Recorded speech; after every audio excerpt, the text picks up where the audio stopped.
E eu vou adiantar aqui um furo de reportagem para você. Nós temos um precedente no Supremo Tribunal Federal da CPI da Covid. Dessa vez, se o presidente Davi Alcolumbre se negar a abrir essa CPMI, eu mesmo ingresso no Supremo Tribunal Federal para ela ser aberta sem a determinação e sem a vontade dele. A gestão de Fernando Haddad está ultrapassada na sua avaliação? Mas com certeza, sim.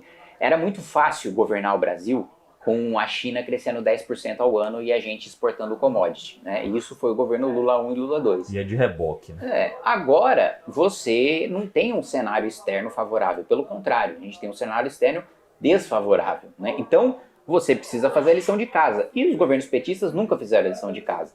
Eles dizem muito de que não, tem gasto porque a gente tem gastos sociais, mas vamos lá, comprar um sofá de controle remoto de R$250 mil para o Palácio da Alvorada não é um gasto nada social. Eu nem sei o que é que faz um controle remoto de um sofá. Eu não tenho nenhuma capacidade de imaginação em relação a isso.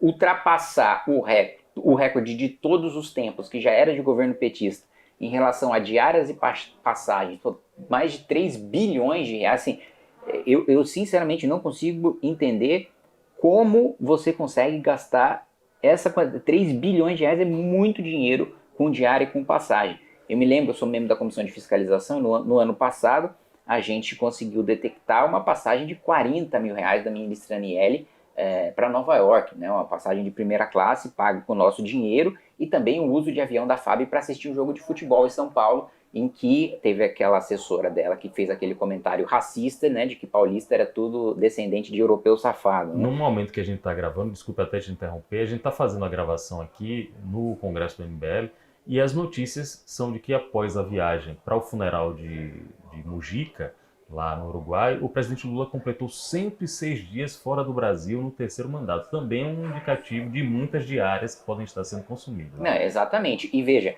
não é como se a gente estivesse obtendo resultados internacionais relevantes com essas viagens do Lula. Lula acabou de voltar da China. Qual que é a primeira medida que a gente vê anunciada? A China bloqueando a compra de carne de frango do Brasil. Então, tem toda aquela pompa, toda aquela circunstância, né, de você ter aquela imagem do presidente ser recebido numa nação estrangeira, mas o que de fato está sendo trazido de resultado?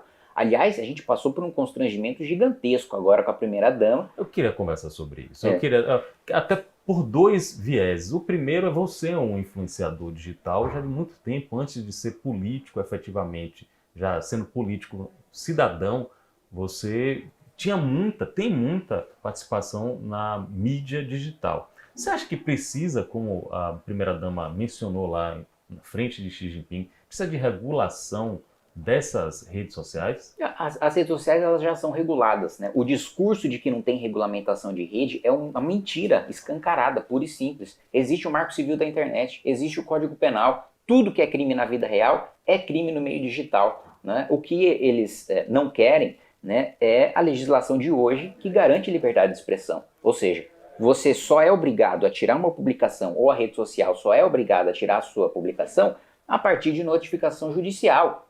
Ou seja, se você estiver cometendo um crime, você já é responsabilizado na rede social pela via judicial. O que eles querem é que o governo tenha o poder arbitrário de tirar qualquer publicação sem passar por um contraditório, por uma ampla defesa, assim que você possa se defender em relação àquela publicação. Então, a regulamentação já existe. O que eles querem enfiar a goela abaixo é a criação de um órgão de censura, como está previsto no PL da censura relatado pelo deputado Orlando Silva, em que o Poder Executivo nomeia todos os integrantes daquele órgão, não passa sequer pelo Congresso Nacional, e eles têm o poder de declarar um estado de sítio online em que eles conseguem retirar todas as publicações como eles quiserem. Então a regulamentação existe. Agora, a própria resposta do presidente Xi Jinping já demonstra, assim, primeiro o desconhecimento e a falta de capacidade da primeira-dama de falar que, olha, o TikTok no Brasil está promovendo a extrema-direita. Então, qual que é o interesse do Xi Jinping ou da China de promover direita no Brasil? É óbvio que isso não acontece. A falta de capacidade de se comunicar com um público mais jovem da esquerda, que nunca não formou novos quadros, e você tem os mesmos de 40 anos atrás, faz com que eles achem que tem alguma coisa contra eles, quando na verdade são eles que estão ultrapassados.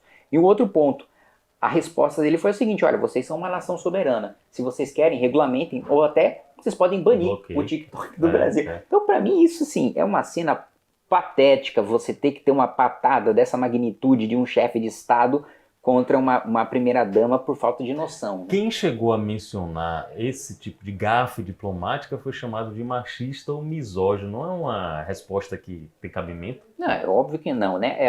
É a velha estratégia de você tentar desqualificar o seu adversário porque você não consegue falar sobre aquilo que aconteceu. Então, como não tem defesa para aquilo que a Janja falou, ela quer falar, olha, como eu sou uma mulher, eu estou sendo atacada por ser mulher. Mas, assim, é uma pauta identitária que, felizmente, eu vejo que não cola mais, que a população vê como uma forçação de barra, o que de fato é. Né? Então ninguém está criticando a Janja porque ela é mulher. Se ela fosse um homem falando a mesma imbecilidade, ela seria criticada da mesma maneira. O deputado Glauber Braga, ele vai ser cassado, ele está fazendo muito esforço mesmo para não ser cassado, está tentando mobilizar a militância. Mas na sua avaliação, ali ainda tem volta?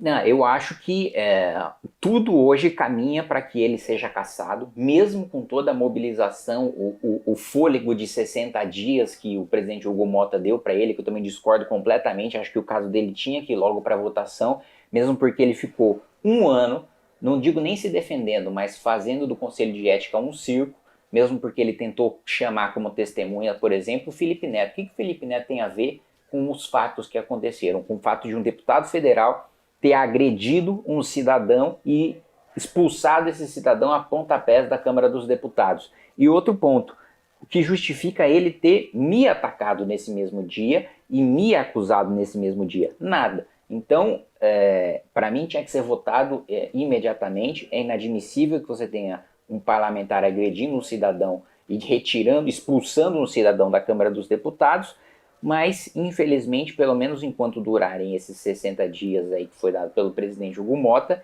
ele vai ter esse período aí para fazer o seu circo, o seu palanque. Para finalizar, a CPMI do INSS. Parece que o governo tentou segurar, mas a opinião pública e grande parte dos deputados estão conseguindo reverter e o governo agora está tentando tomar o controle da CPMI. O que é que você acha que vai acontecer nos próximos capítulos desse episódio? Eu acho que é inevitável que a CPMI seja instalada. Tá? Primeiro, ela já conseguiu o número de assinaturas necessárias e eu vou adiantar aqui um furo de reportagem para você. Nós temos um precedente, né, no Supremo Tribunal Federal da CPI da Covid. O Rodrigo Pacheco, então presidente do Senado, não queria abrir a CPMI da Covid.